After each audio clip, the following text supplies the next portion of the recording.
क्या 58 भारतीयों का हत्यारा आतंकवादी मुसलमानों का हीरो है? सवाल पूछने की वजह है तमिलनाडु से आई एक जनाजे की तस्वीरें। वहां एक आतंकवादी की मौत हुई जिसने सीरियल धमाका करके 58 लोगों की जान ली। उस पर यह दोष साबित भी हो गया, लेकिन तमिलनाडु सरकार ने उसका जनाजा निकालने की इजाजत दी। इसके बाद सैकड़ों हजारों लोग आतंकी को आखिरी विदाई देने आए और आतंकी के जनाजे में भाईजान की तस्वीर आज की सबसे बड़ी खबर है।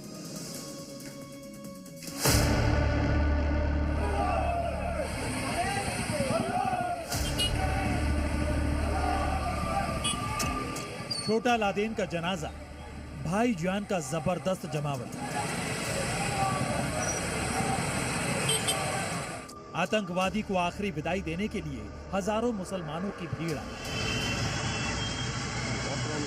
सैयद अहमद बाशा नाम के आतंकी के लिए पूरे जोश से नारेबाजी हो रही है। इस टेररिस्ट ने एक दो नहीं पूरे 58 लोगों की हत्या की थी। पर आतंकी की डेड बॉडी ले जाते समय सम्मान कुछ ऐसा हुआ मानो ये विलन नहीं बल्कि भाईजान की पूरी जमात का हीरो हो। जनाजे में आगे आगे एम्बुलेंस चलती रही, साथ में मजहबी नारे लगते रहे और पीछे जहां तक नजर जाए वहां तक भारी भीड़ आतंकी को आखिरी सलाम देने आई। इस भीड़ में देखिए जगह जगह पर लोग वीडियो बना रहे हैं। एम्बुलेंस की एक खिड़की से बाहर निकलकर एक भाईजान वीडियो बना रहे हैं।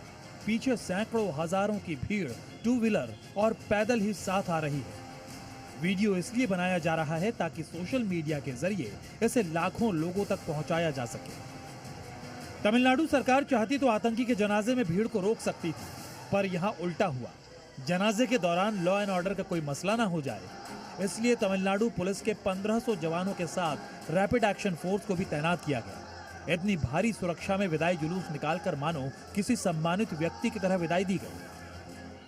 अंतिम जनाजे में पहुंचे हजारों लोगों ने आतंकी बादशाह के लिए जनाजे की नमाज पढ़ी। इसके बाद उसे कंधा देकर कब्र तक पहुंचाया।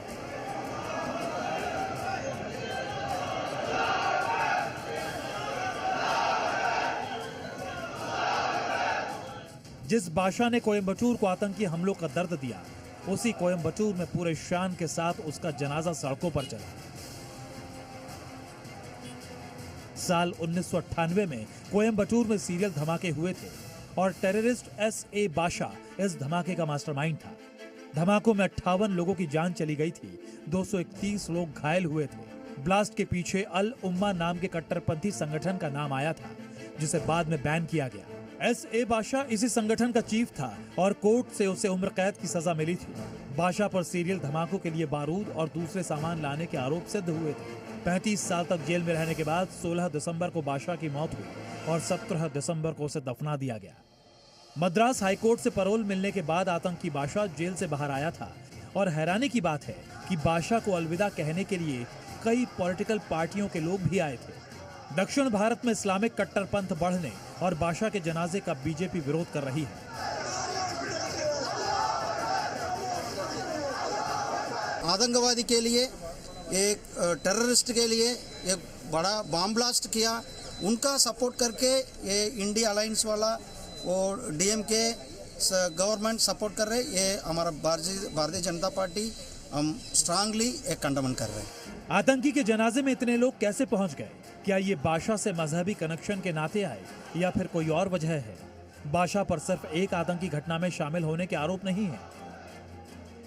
साल 1983 में बीजेपी लीडर जना कृष्णमूर्ति के अलावा एक और हिंदूवादी लीडर की जान लेने की कोशिश की थी। 1993 में बाबरी मस्जिद विध्वंस के बाद बाशा और उसके समर्थकों के खिलाफ हिंसा के कई मामले दर्ज किए गए थे। बाशा पर नेशनल सिक्योरिटी एक्ट यानी NSA भी लगाया गया था। आखिर एक हत्यारे को इतने मुसलमान अपना हीरो क्यों बना रहे हैं? क्या मजहब देश हित से भी ऊपर है? हमने ये सवाल देश भर के मुसलमानों से पूछा।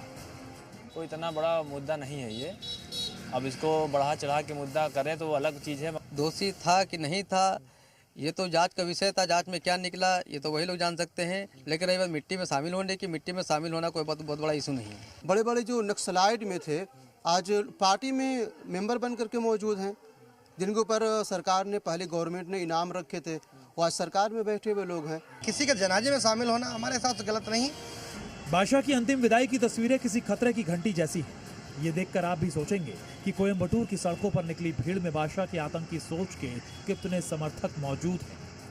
कोयम्बटूर में औसतन हर 100 लोगों में 88 हिंदू और सिर्फ 6 मुसलमान हैं, पर वहां 1997, 2013, 2016 और 2022 में सांप्रदायिक दंगे हो चुके हैं। क्या कोयम्बटूर में दंगों की वजह बाशा को मिल रहा ये समर्थन है?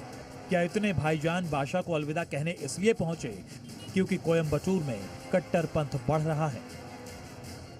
நடத்துவர்களை நான் பாராட்டுகிறேன்.